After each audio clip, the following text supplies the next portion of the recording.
నమస్కారం కే న్యూస్ కి స్వాగతం. హెడ్లైన్ చూద్దాం. ఏపీ ప్రభుత్వం సంచలన నిర్ణయం. రాష్ట్రంలో సిబిఐకి అనుమతి. ఈ మేరకు ఉత్తర్వులు కూడా జారీ.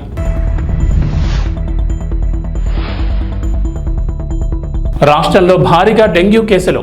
హైదరాబాద్ చుట్టుపక్కల అధికంగా నమోదవుతున్న డెంగ్యూ.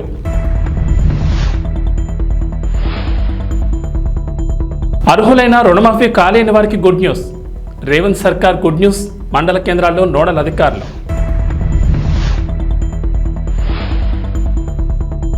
తెలంగాణకు రెయిన్ అలర్ట్. పలు జిల్లాల్లో భారీ వర్షాలు. ఎల్లో హెచ్చరికలు జారీ. రాష్ట్రంలో డెంగ్యూ డేంజర్ బెల్స్ మోగిస్తోంది. డెంగ్యూతో పాటు వైరల్ జ్వరాలు కూడా ప్రజల్ని ఇబ్బందులు గురిచేస్తున్నాయి. చికెన్ గున్యా, మలేరియా కేసులు నమోదవుతున్నాయి. పట్నం పల్లెన్న తేడా లేకుండా అన్ని ప్రాంతాల్లోనూ జ్వరాలు విజృంభిస్తుండటంతో హాస్పిటల్స్ రోగులతో కిటకిటలాడుతున్నాయి. అన్ని ప్రభుత్వ ఆసుపత్రుల్లోనూ ఓపీ సగటున 10 నుంచి 30% వరకు పెరిగినట్లు అధికారులు తెలిపారు. దాదాపుగా ప్రైవేట్ హాస్పిటల్స్లోనూ అదే పరిస్థితుంది. వర్షాలు కురుస్తుండటంతో గత 20 రోజులుగా జ్వరాల బారిన పడుతున్న వారి సంఖ్య అంతకంతకు పెరుగుతోంది. గత 2 నెలలుగా తెలంగాణలో జలుబు, దగ్గు, శ్వాస సంబంధించిన వ్యాధులు విస్తరిస్తున్నాయని అధికారులు తెలిపారు. వర్షాల కారణంగా కొన్ని రోజులుగా పారిశుద్ధ్యం లోపించింది. దీంతో దోమల వ్యాప్తి విపరీతంగా పెరిగింది. ఫలితంగా డెంగ్యూ, మలేరియా, కన్యా వంటి జ్వరాలు విస్తరిస్తున్నాయి. ప్రధానంగా హైదరాబాద్తో పాటు చుట్టుపక్కల జిల్లాలైన రంగారెడ్డి, మేడ్చల్, సూర్యాపేట్, నల్గొండ, ఖమ్మం జిల్లాల్లో డెంగ్యూ కేసులు ఎక్కువగా రికార్డు అవుతున్నట్లు తెలంగాణ వైద్య ఆరోగ్య శాఖ అధికారులు తెలిపారు. ఈ ఏడాది ఇప్పటివరకు 4,395 డెంగ్యూ కేసులు నమోదు కాగా అందులో 3వ వంతు హైదరాబాద్ నగరంలోనే నమోదైనట్లు తెలిసింది. అనధికారికంగా ఈ కేసులు అంతకు 10 రెట్లు అధికంగా ఉంటుందని అధికారులు అంచనా వేస్తున్నారు. అర్హులైన రుణమాఫీ కాలేదా? దీనికి రేవంత్ సర్కార్ గుడ్ న్యూస్ చెప్పింది. తెలంగాణ ప్రభుత్వం 2 లక్షల పంట రుణమాఫీ పథకం అమలు చేసిన సంగతి తెలిసిందే. 3 విడతల్లో లబ్ధిదారుల ఖాతాల్లో డబ్బులు జమ చేశారు. జూలై 18న తొలి విడతలో 1,00,000 లోపు, జూలై 31న 2వ విడతలో 1,50,000 లోపు, ఆగస్టు 30న 3వ విడతలో 1,50,000 నుంచి 2 లక్షల వరకు రైతులు రుణాలు మాఫీ చేశారు. అయితే చాలా మంది రైతులకు అర్హులైనప్పటికీ రుణమాఫీ సొమ్ము జమ కాలేదు. కొన్ని సాంకేతిక సమస్యల కారణంగా రుణమాఫీ సొమ్ము రైతుల ఖాతాల్లో జమ కాలేదని వ్యవసాయ శాఖ అధికారులు తెలిపారు. మొత్తం 31 సాంకేతిక కారణాలు గుర్తించి వాటికి పరిష్కార మార్గాలను కూడా వ్యవసాయ శాఖ అధికారులు ప్రభుత్వానికి నివేదించారు. ఈ నేపథ్యంలో అర్హులైన రైతు రుణమాఫీ కాని రైతులకు సీఎం రేవంత్ రెడ్డి ప్రభుత్వం గుడ్ న్యూస్ చెప్పింది. అర్హత ఉండి ఇంకా రైతు రుణమాఫీ సొమ్ము జమ కాని రైతుల సమస్యల పరిష్కారం కోసం అన్ని మండల కేంద్రాల్లో ప్రత్యేక నోడల్ అధికారులను నియమిస్తున్నామని వ్యవసాయ శాఖ కార్యదర్శి రఘునందన్ రావు వెల్లడించారు. రైతు వేదికల్లోని రైతులతో మంగళవారం నిర్వహించిన వీడియో కాన్ఫరెన్స్లో మాట్లాడిన ఆయన రైతులు తమ ఆధార్ కార్డులోని సమాచారం, సంబంధిత బ్యాంకు వద్ద నమోదైన డేటాలు, చిన్న చిన్న తప్పులు, రైతు పట్టాదారు పాస్ పుస్తకాల సమస్యలు, పేరు సరిగా లేకపోవడం వంటి ఫిర్యాదులను ఆయా మండలాల్లోని నోడల్ అధికారికి తెలియజేశారు. ఇచ్చిన మాట నిలబెట్టుకున్నారు సీఎం రేవంత్ రెడ్డి. ఇటీవల కాంగ్రెస్ పార్టీలో చేరిన మాజీ మంత్రి బాన్స్వాడ ఎమ్మెల్యే పోచారం శ్రీనివాసరెడ్డికి ప్రభుత్వంలో సముచిత స్థానం కల్పిస్తానని ఇచ్చిన మాట మేరకు కీలక పదవి ఇచ్చారు సీఎం రేవంత్.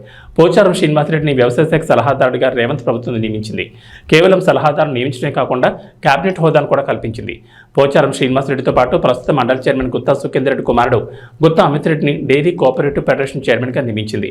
ఈ మేరకు రేవంత్ రెడ్డి ప్రభుత్వం ఉత్తర్వులు జారీ చేసింది. టీడీపీలో సుదీర్ఘకాలం పాటు కొనసాగిన సీనియర్ నేత పోచారం శ్రీనివాసరెడ్డి తెలంగాణ ఉద్యమ సమయంలో ఆ పార్టీని వీడి నాటి టీఆర్ఎస్ పార్టీలో చేరారు. తెలంగాణ ఆవిర్భావం తర్వాత ఏర్పడిన తొలి ప్రభుత్వంలో కేసీఆర్ ఆయనకు వ్యవసాయ శాఖ మంత్రిగా బాధ్యతలు అప్పగించారు. 2018లో రెండోసారి ఏర్పడిన ప్రభుత్వంలోనూ అసెంబ్లీ స్పీకర్గా బాధ్యతలు కట్టుబెట్టారు. అయితే ఇటీవల జరిగిన అసెంబ్లీ ఎన్నికల్లోనూ పోచారం విజయం సాధించినప్పటికీ బీఆర్ఎస్ పార్టీ అమల్లోకి రాకపోవడంతో కేవలం ఎమ్మెల్యేగానే ఉండిపోయారు. ఆంధ్రప్రదేశ్ మంత్రి డోలా శ్రీ బాలవీరాంజనేయ స్వామి పింఛన్లకు సంబంధించి కీలక వ్యాఖ్యలు చేశారు. బోగస్ సర్టిఫికెట్లతో పింఛన్లు పొందే వారి ప్రయత్నాన్ని అడ్డుకోవాలని ఆదేశించారు. అలాగే అర్హత ఉన్న చివరి వ్యక్తి వరకు పింఛన్లు అందించాలని సూచించారు. బోగస్ సర్టిఫికెట్లతో పింఛన్ల పంపిణీకి అడ్డుకట్టు వేయాలన్నారు. బోగస్ సర్టిఫికెట్లతో పింఛన్లు తీసుకునే వారిని గుర్తించి చర్యలు తీసుకునేందుకు సిద్ధమవుతున్నారు. విభిన్న ప్రతిభావంతులు, వయోవృద్ధులు, ట్రాన్స్జెండర్లు సంక్షేమంపై అమరావతి సచివాలయంలో అధికారులతో మంత్రి సమీక్షించారు. దివ్యాంగులకు బ్యాటరీ ట్రైసైకిల్ ఇచ్చేందుకు ప్రణాళిక రూపొందించారని, ట్రాన్స్జెండర్లకు ప్రత్యేకంగా రేషన్ కార్డు ఇచ్చే అంశాన్ని పరిశీలిస్తామని తెలిపారు. అర్హులైన ప్రతి ఒక్కరికి సంక్షేమ పథకాలు అందించారన్నారు. అర్హత ఉన్న చివరి వ్యక్తి వరకు సంక్షేమ పథకాలు, పింఛన్లు అందించారన్నారు. ఏపీ ప్రభుత్వం దివ్యాంగులు, వయోవృద్ధులు, ట్రాన్స్జెండర్లకు కల్పిస్తున్న సౌకర్యాలు, అందిస్తున్న సంక్షేమ పథకాలపై విస్తృత ప్రచారం నిర్వహించాలన్నారు మంత్రి స్వామి. దివ్యాంగులకు సేవ చేసే అదృష్టం రావడం గొప్ప భాగ్యమని, అధికారులు అలసత్వం వేడి బాధ్యతతో పనిచేయాలన్నారు. అధికారులు సంబంధిత శాఖలపై ఎప్పటికప్పుడు పర్యవేక్షణ చేస్తూ ఉండాలని సూచించారు. ఆంధ్రప్రదేశ్ ప్రభుత్వం కీలక నిర్ణయం తీసుకుంది. రాష్ట్రంలోని భూభాగంలో తనిఖీలు, దర్యాప్తు చేసే అధికారాన్ని సిబిఐ కల్పించే జనరల్ కన్సెంట్ను రాష్ట్ర ప్రభుత్వం మరోసారి పొడిగించింది. తాజాగా ఏపీ ప్రభుత్వం తీసుకున్న నిర్ణయం ప్రకారం రాష్ట్ర ప్రభుత్వం నుంచి ఎలాంటి ముందస్తు అనుమతి లేకుండానే ఏపీ భూభాగంలో సిబిఐ తన అధికారాలను వినియోగించుకునేందుకు, అమలు చేసేందుకు వీలుంటుంది. కాకపోతే ప్రభుత్వ ఉద్యోగులకు సంబంధించిన విచారణ అంశాల్లో మాత్రం రాష్ట్ర ప్రభుత్వం నుంచి ముందస్తుగా అనుమతి తీసుకోవాల్సి ఉంటుంది. ఢిల్లీ స్పెషల్ పోలీస్ ఎస్టాబ్లిష్మెంట్ చట్టం 1946లోని సెక్షన్ 6 ప్రకారం దేశ రాజధాని ఢిల్లీ, కేంద్రపాలిత ప్రాంతాలు, దేశంలో రైల్వే శాఖ పరిధిలోని భూభాగం మినహా ఎక్కడైనా సిబిఐ దాడులు దర్యాప్తు చేయాలంటే ఆయా రాష్ట్ర ప్రభుత్వాలు సాధారణ సమ్మతి ఇవ్వాల్సి ఉంటుంది. రాష్ట్రాల భూభాగంలో సిబిఐకి పరిధి కల్పించాల్సి ఉంటుంది. ఏపీ ప్రభుత్వం గతంలో కొన్ని నెలలు మినహా ఎప్పటికప్పుడు ఈ సమ్మతిని పొడిగిస్తూ వస్తోంది. మెగాస్టార్ చిరంజీవి పుట్టినరోజు అంటే మెగా అభిమానులకు అంతకంటే పెద్ద పండుగ మరొకటి ఉండదు. అందులో చిరుకి పద్మవిభూషణ్ వచ్చిన ఏడాది, పవన్ కళ్యాణ్ డిప్యూటీ సీఎం అయిన ఏడాది కావడంతో ఈసారి సంబరాలు అంబరాన్ అంటేలా ప్లాన్ చేస్తున్నారు మెగా ఫ్యాన్స్. పైగా థియేటర్లో కూడా మెగా సెలబ్రేషన్స్ చేసుకునేందుకు చిరు కెరీర్లో ఇండస్ట్రీ హిట్ అయిన ఇంద్ర సినిమాను ఆగస్టు 22న రిలీజ్ చేస్తున్నారు. వైజయంతి మూవీస్ నిర్మించిన ఈ సినిమా అప్పట్లో సంచలన విజయం సాధించింది. మరి ఈ చిత్రం గురించి ఓ ఆసక్తికర విషయం గురించి చూద్దాం. ఇంద్ర సినిమా షూటింగ్ సమయంలో జరిగిన విషయాలను నటుడు రాజా రవీంద్ర ఓ ఇంటర్వ్యూలో పంచుకున్నారు. ఇంద్ర సినిమా సమయంలో director B Gopal, junior NTR Allari Ramudu cinema song shooting కోసం స్విట్జర్లాండ్ వెళ్ళిపోయారు. అప్పుడు ఇంద్ర సినిమా ఫ్లాష్ బ్యాక్ మొత్తం చిరంజీవి గారే డైరెక్ట్ చేశారు. ఫ్లాష్ బ్యాక్లో హోమం సీన్, సాంగ్, ఆ ఎపిసోడ్స్ అన్ని చిరునే డైరెక్ట్ చేశారు. ఆ ఎపిసోడ్స్లో నేను లేను కానీ షూటింగ్ టైంలో అక్కడే ఉన్నాను అంటూ రాజా చెప్పారు. అలానే ఎండలు లెక్క చేయకుండా చిరు షూటింగ్ చేసిన విషయాలను కూడా చెప్పారు. అది మే నెల, ఫుల్ ఎండలు. ఆ సమయంలో క్యారవాన్ నుంచి బయటకు కాలు కూడా నేను పెట్టలేకపోయాను. కానీ చిరు అక్కడే ఎండలో కూర్చుని హోమం చేసే సీన్లో యాక్ట్ చేశారు. ఒంటి మీద చొక్కా కూడా లేకుండా కేవలం ఒక టవల్ మాత్రం వేసుకుని అలా 29 రోజుల పాటు మే నెలలో షూటింగ్ చేశారు. ఆ ఎపిసోడ్స్ పూర్తయిన తర్వాత అక్కడ క్రౌడ్గా నిలిచిన జూనియర్ ఆర్టిస్టుల దగ్గరికి వెళ్ళి అమ్మ సినిమా షూటింగ్ లేట్ అవుతున్నందున ఇలా మండుటెంలో షూటింగ్ చేయించాను, నన్ను క్షమించనంటూ చిరు అడిగారు. అది ఆయన క్యారెక్టర్ అంటూ రాజా రవీంద్ర అన్నారు. 10 ఏళ్లలో బీజేపీ, బీఆర్ఎస్ నాయకులు అధికారంలో ఉండి రైతులకు ఏం చేశారని ఆందోళన చేస్తున్నారని మంత్రి పొన్నం ప్రభాకర్ ప్రశ్నించారు. సిద్దిపేట జిల్లా హుస్నాబాద్ కాంగ్రెస్ పార్టీ కార్యాలయంలో రాజీవ్ గాంధీ జయంతి సందర్భంగా ఆయన చిత్రపటానికి నివాళులర్పించారు. అనంతరం మీడియాతో మాట్లాడుతూ దేశంలో సాంకేతిక విప్లవం తెచ్చిన మాజీ ప్రధాని రాజీవ్ గాంధీ విగ్రహాన్ని సెక్రటరీ కార్యాలయం ముందు ఏర్పాటు చేస్తామంటే కేటీఆర్ అవగాహన లేకుండా విగ్రహాన్ని కూల్చేస్తామని మాట్లాడడం సరికాదన్నారు.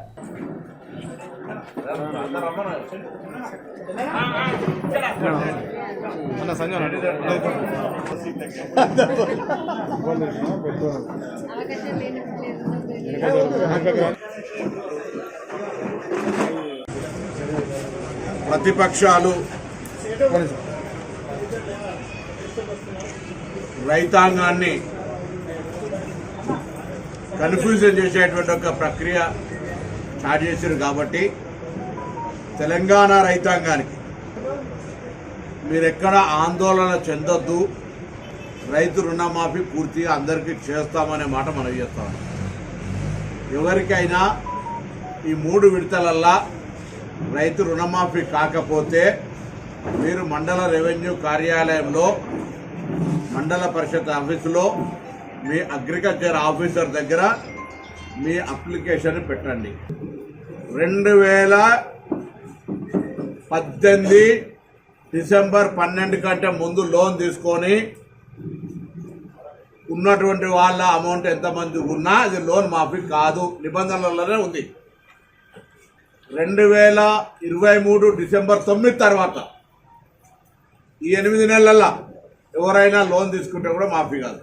అంటే డిసెంబర్ 9 కంటే ముందు 2023, డిసెంబర్ 12 2018 తర్వాత లోన్ తీసుకున్న వాళ్ళకు ఎవరికైనా మాఫీ కాకపోతే మా ప్రభుత్వం బాధ్యత.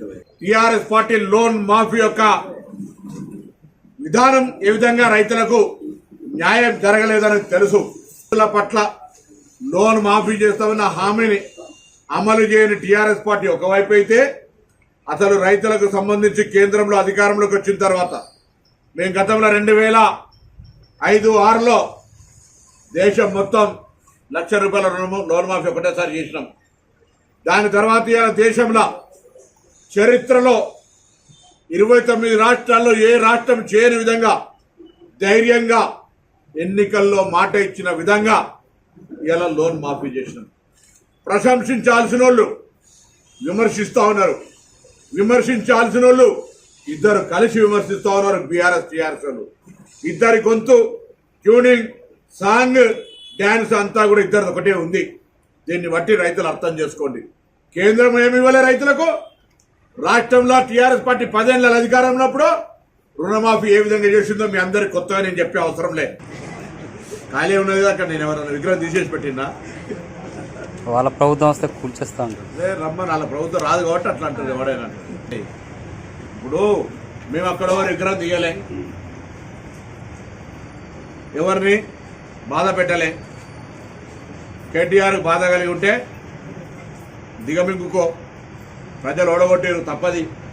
మేము ఓడగొట్టినప్పుడు మాకు కూడా బాధ కలిగింది. మేము దిగమింగుకున్నాం 10 సంవత్సరాల ప్రతిపక్షంలో, ఏది పడితే అది మాట్లాడలే, బాధ్యత వ్యవహరించడం. మీరు కూడా బాధ్యత గల ప్రతిపక్షంగా వ్యవహరించు. రాగానే కూలగొడతా అంటే ఇటువంటి మాటలు ఇంకా అహంకారం తగ్గలే అనేటువంటి దాని పార్లమెంట్లో 0 సీట్లు ఇచ్చారు. ఇంకా తగ్గకపోతే ఎవరు ఏం చేయాలి? మహిళల పట్ల మాట్లాడుతున్న అసహన మాటలు చూస్తూ ఉన్నాం. విగ్రహాలు కూలగొడతానని మాట్లాడుతున్నాం. రాజీవ్ గాంధీ విగ్రహాన్ని టచ్ చేసే ధైర్యం ఉంటుందా ఎవరికన్నా? కాంగ్రెస్ అధికారం లేకపోతే కూడా, ఒకవేళ అధికారం లేకపోతే కూడా ఈ రాజీవ్ గాంధీ కొరకు దేశం కొరకు ప్రాణం చేసి ఏనా అవినీతి ఆరోపణలు జైలు ఉన్నాడా? ప్రాణం పోయింది, ముక్క దొరకలే, కనీసం అమానత్వం కూడా లేకుండా ఆ విగ్రహం పట్ల మాట్లాడుతా ఉన్నాం. ఒళ్ళు అన్ని దగ్గర పెట్టుకోమని కోరుతా ఉన్నాం. ఏది పడితే అది మాట్లాడితే నడవదు. అది రాజీవ్ గాంధీ విగ్రహం, మా నాయకుడి విగ్రహం. ఈ దేశంను 21వ శతాబ్దంలోకి తీసుకుపోవడానికి 18 సంవత్సరాలకే యువతకు ఓటు హక్కు ఇచ్చిన నాయకుడు. ఈరోజు మనం వాడుతున్నటువంటి సెల్ ఫోన్, కంప్యూటర్తో సహా దేశంలో అత్యున్నతమైనటువంటి ఒక సాంకేతిక విప్లవాన్ని తీసుకొచ్చినటువంటి నాయకుడు. ఇలా అమెరికాలో ఉద్యోగం చేయగలిగినాం అంటే రాజీవ్ గాంధీ గారు ఇచ్చినటువంటి ఒక దేన్ ఐసు దృష్ట్యా త్వరలోనే అట్టహాసంగా చాలా పెద్ద ఎత్తున రాజీవ్ గాంధీ విగ్రహావిష్కరణ చేస్తాం. రాజీవ్ గాంధీ విగ్రహావిష్కరణ సెక్రటరియట్ ముంగడ చేస్తాం. విగ్రహం ఇప్పటికే నెలకొల్పబడ్డది. నేను హైదరాబాద్ ఇన్ఛార్జ్ మంత్రిగా ఆ పనులను స్వయంగా పర్యవేక్షించిన సంబంధిత వాళ్ళందరితో బరాబర్గా సెక్రటరియట్ ముందర రాజీవ్ గాంధీ విగ్రహ ప్రారంభోత్సవం అట్టహాసంగా జరుగుతుంది. ఇద్దరు కలిసి విమర్శిస్తూ ఉన్నారు బీఆర్ఎస్ టీఆర్ఎస్. ఇద్దరి గొంతు, ట్యూనింగ్, సాంగ్, డ్యాన్స్ అంతా కూడా ఇద్దరు ఒకటే ఉంది. దీన్ని బట్టి రైతులు అర్థం చేసుకోండి. కేంద్రం ఏమి ఇవ్వలే రైతులకు. రాష్ట్రంలో టీఆర్ఎస్ పార్టీ 10 ఏళ్ళ అధికారం ఉన్నప్పుడు రుణమాఫీ ఏ విధంగా చేసిందో బీజేపీ టీఆర్ఎస్ చక్రాల పడి చేస్తే రుణమాఫీ పొందిన 35,000 మంది రైతులు హుస్నాబాద్లో ఎలా ఎక్కువ చేసుకుంటే అధికారంలో ఉన్నారు. కేంద్రం నుంచి రాష్ట్రానికి అనేక రకాలుగా సహకారం చేయండి. అవేం చేయకుండా మీకు ఇష్టం వచ్చినట్టు మాట్లాడితే ఇక్కడ చూస్తూ ఊరుకోడు. మీరు ఇద్దరు కలిసి వచ్చినా కూడా పార్లమెంట్ ఎన్నికలు చూసి 8 దాటలే. ఓ నోట్లో ఒకటి వేసుకున్నారు, డిపాజిట్లు తప్పించుకున్నారు. అందుకే మరొకసారి తెలంగాణ రైతాంగం దయచేసి ఆందోళన చెందకండి. ఈ ప్రభుత్వం భీమవరం మావుళ్ల అమ్మవారిని జిల్లా కలెక్టర్ చంద్రబాబు నాగరాణి దర్శించుకున్నారు. జిల్లా కలెక్టర్కు ఆలయ అధికారులు పూర్ణకుంభంతో స్వాగతం పలికి భాజా భజంత్రీలతో అంతరాలయానికి తోడ్కొని వెళ్లారు. అనంతరం ఆలయ వేద పండితులు ప్రత్యేక పూజలు నిర్వహించారు. ఆశీర్వచన మండపం నందు మంత్రోచ్చారణల మధ్య ఆశీర్వచనాలు అందజేసి ప్రసాదాలు అందచేయగా ఆలయ సహాయ కమిషనర్ బుద్ధ మహాలక్ష్మి నగేష్ శేషవస్త్రం అమ్మవారి ఫోటోను జిల్లా కలెక్టర్ చంద్రబాబు నాగరానికి అందించారు. ఈ కార్యక్రమంలో ఆలయ సహాయ commissioner Buddha Mahalakshmi, Ganesh, Bhimavaram division endowment inspector వి వెంకటేశ్వర్ తదితరులు పాల్గొన్నారు.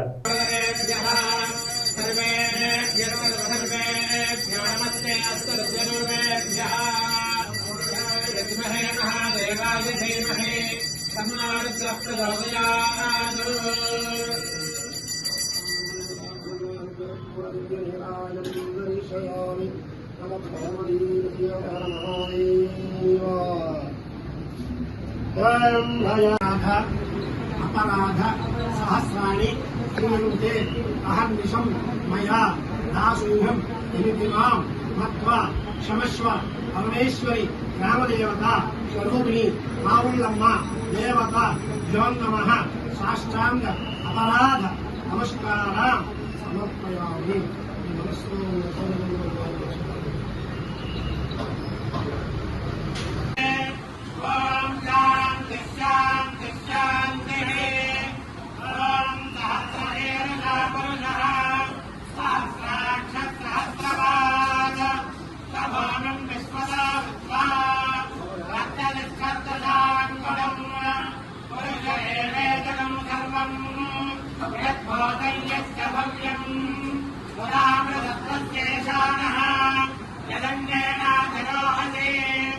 ఏకావానస్య మహిమా అథోజ్యాయానస్య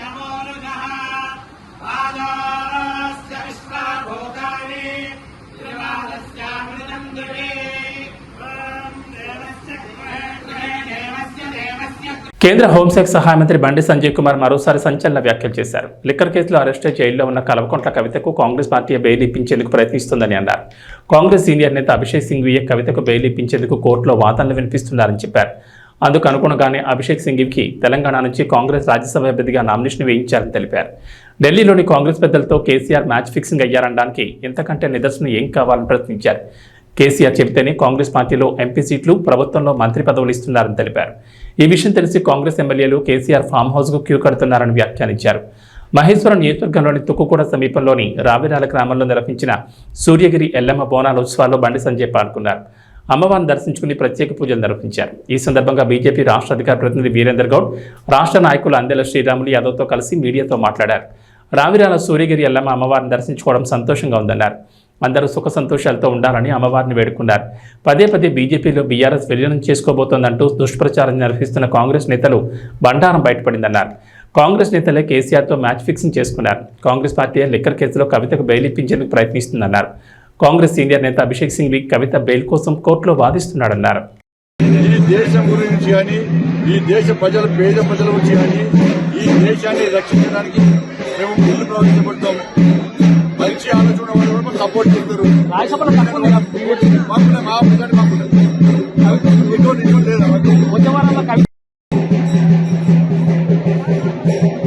సుప్రీంకోర్టు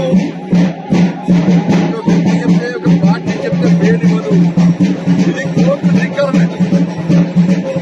కాంగ్రెస్ పార్టీ అట్లా మాట్లాడుతుంది, కోర్టు ధిక్కరణ.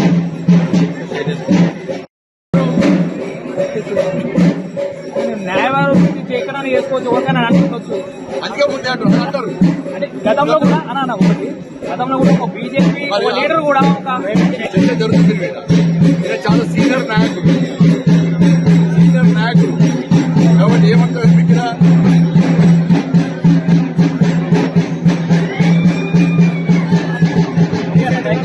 మాట్లాడదు. చాలా దుర్మార్గమైన సంఘటన. అందుకే ఈ దేశంలోని హిందూ సమాజంలో రాబోయే పరిణామాలను మనం గుర్తిస్తుంది. హిందూ సమాజం జాగ్రత్త కావాల్సి ఎవరైతే హిందూ సమాజం పట్ల, హిందూ ధర్మం వాళ్ళ పట్ల అప్రమత్తంగా ఉండాల్సి వస్తుంది. హిందూ సమాజం సంఘటన కావాల్సిన అవసరం ఉంది. బంగ్లాదేశ్లో జరిగిన పరిణామాలు చూడాల్సిన అవసరం ఉంది. వీళ్ళు మాట్లాడలేరు, వాళ్ళు మాట్లాడుతున్నారు. ముఖ్యంగా మనం ఏం చేస్తున్నామో ఒకసారి హిందువులు జాగ్రత్తగా ఉండాలి. ఎస్సీ వర్గీకరణను వ్యతిరేకిస్తూ వర్గీకరణ పోరాట సమితి ఆధ్వర్యంలో నిర్వహిస్తున్న భారత్ బంద్ కృష్ణా జిల్లా మచిలీపట్నం, పెడన, అవనిగడ్డ, కొడివాడ, పామర్రు, గన్నవరం జిల్లా వ్యాప్తంగా అన్ని నియోజకవర్గ మండలాల్లో బంద్ ప్రశాంతంగా జరుగుతోంది.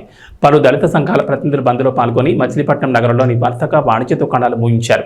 తెల్లవారుజామునే ఆర్టీసీ బస్టాండ్ చేరుకున్న ఆందోళనకారులు డిపోల నుంచి బస్సులను బయటకు రాకుండా అడ్డుకున్నారు. బంద్ సందర్భంగా ఎటువంటి అవాంఛనీయ సంఘటనలు తవ్వలేకుండా డీఎస్పీ అబ్దుల్ సుభాన్ తన సిబ్బందితో ప్రధాన కూడళ్లలో భారీ బందోబస్తు ఏర్పాటు చేశారు. వర్గీకరణ జరిగితే దళితుల్లో ఐక్యత దెబ్బతింటుందని, ఉద్యోగాల్లో దళితులకు తీరని అన్యాయం జరుగుతుందని దళిత జేఏసీ నాయకుడు జక్కల ఆనంద్ అన్నారు. వర్గీకరణ విషయంలో సుప్రీంకోర్టు ఇచ్చిన తీర్పుపై పునరాలోచన చేయాలన్నారు.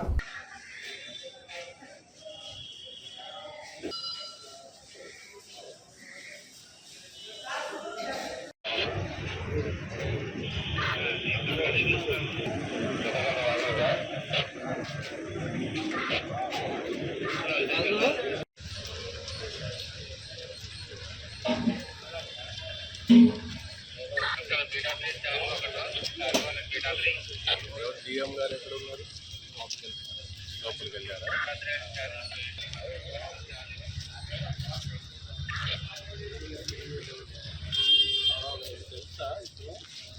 తెలుసా పరిచయం ఉందా?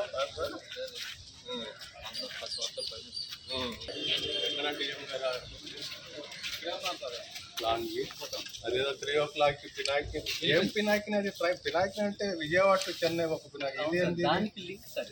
అంటే పినాకిని ఎక్స్ప్రెస్ కి వెళ్ళగోరే ప్యాసింజర్స్ యొక్క సదుపాయం నిమిత్తం మనం ఇక్కడ నుంచి విజయవాడ లింక్ సార్.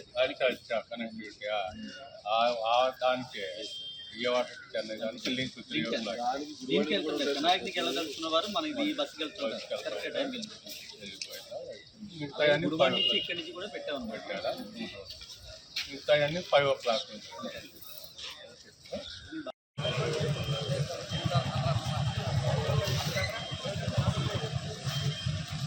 జిల్లాలో దళితుల ఐక్యత వర్ధిల్లాల భారత రాజ్యాంగం వర్ధిల్లాల బాబాసాహెబ్ అంబేద్కర్ ఆలోచన విధానం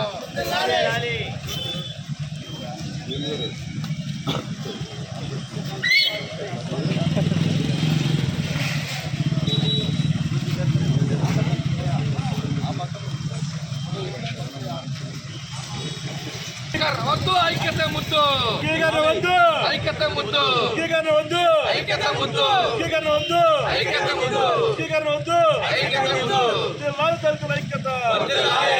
అంబేద్కర్ ఆలోచన విధానం అంబేద్కర్ ఆలోచన విధానం వద్దు